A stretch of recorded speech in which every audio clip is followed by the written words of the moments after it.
Going over IRS Form 8453-EX, Excise Tax Declaration for an IRS e-file return. So we're going to go through this. This is a transmittal form. Basically, if you're electronically filing a tax return, either IRS Form 720, which is a excise tax return, IRS Form 2290, which is the heavy highway use tax, or 8844, which is a request for refund for excise taxes paid, then you would complete this form as basically the IRS e-file declaration. In other words, the declaration of the taxpayer is what allows the tax return preparer to electronically submit that tax return. This is an optional form. If you file your own tax returns, you wouldn't need to use this. This is specifically for you to give permission to your electronic return originator or paid tax return preparer. You're giving them permission to file this form on your behalf. So there are three parts to this form. We'll go over each of them in order. Part one is the type of return and the return information. Part two is the declaration of the taxpayer. And then part three is the declaration of the electronic return originator, or ERO, and the paid tax return preparer as required. So let's go to the top. First thing we're going to do is complete this form. Let's just say that we're doing this for Form 2290 and we're doing this for the year ended June 30th. So that would be July 1st, 2024, and then we ended it June 30th, 2025. And this would be Doe Enterprises. Let's just say that this is John Doe's business. He operates some heavy equipment, and this is his declaration for the Form 2290, which is the heavy highway use tax. So you're going to check the box for the type of return that you're filing using this 8453EX. So you're only going to check one box. For example, if you checked box 1A, that means this form's representing a Form 720.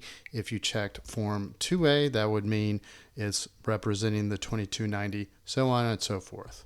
So whichever box 1A, 2A, or 3A you check, you would need to enter the requisite information from that particular tax return. So let's say we're we're paying the heavy highway use tax, and let's just say that that is $3,000. It's calculated on line 6 of the Form 2290. That's what would go in there.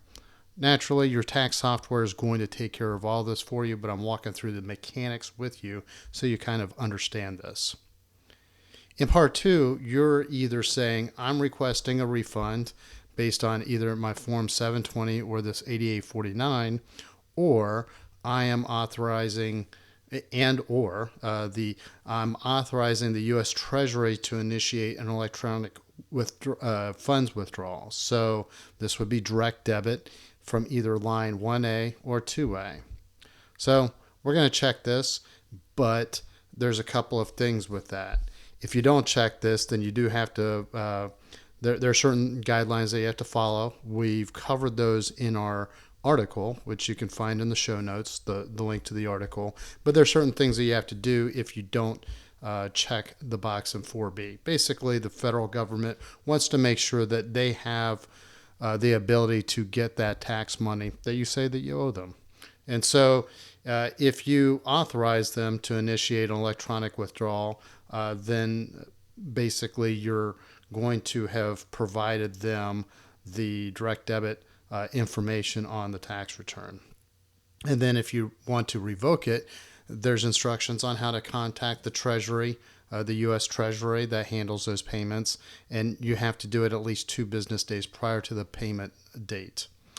So I believe you would have to enroll in the electronic federal tax payment system as one of the caveats for not checking Part 4B.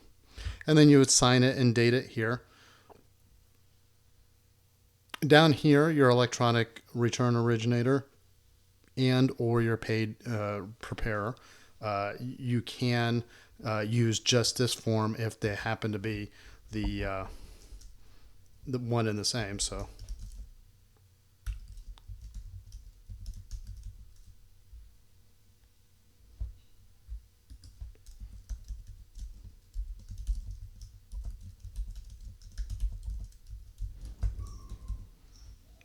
basically that's what this would look like. Since we checked the box for paid tax preparer, that means we don't need to complete anything else in down here. But if this, if they're checked, well, and then the electronic return originator, so generally speaking, they'll either put their social security number down or they should have a PTIN number. So let's just say that they have a PTIN, something like that. So if they're not one and the same, then you would take that and you would say, okay, the tax return preparer needs to check this, sign this, and complete this information. So, and then this accompanies the tax return. Again, this is the electronic declaration. Sometimes you would use this. You would also possibly consider using IRS Form 8879-EX, I believe.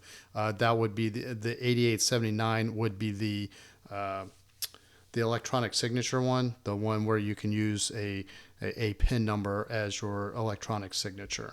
So your tax return preparer will normally walk you through the correct way to complete your tax return, review the information, and then sign the appropriate declaration document. And if you do need any other guidance, there are instructions here. We've also written step-by-step instructions in the article, which you can find the link to in our show notes. And we'll also put links to other resources we've created about relevant forms and schedules in the show notes as well.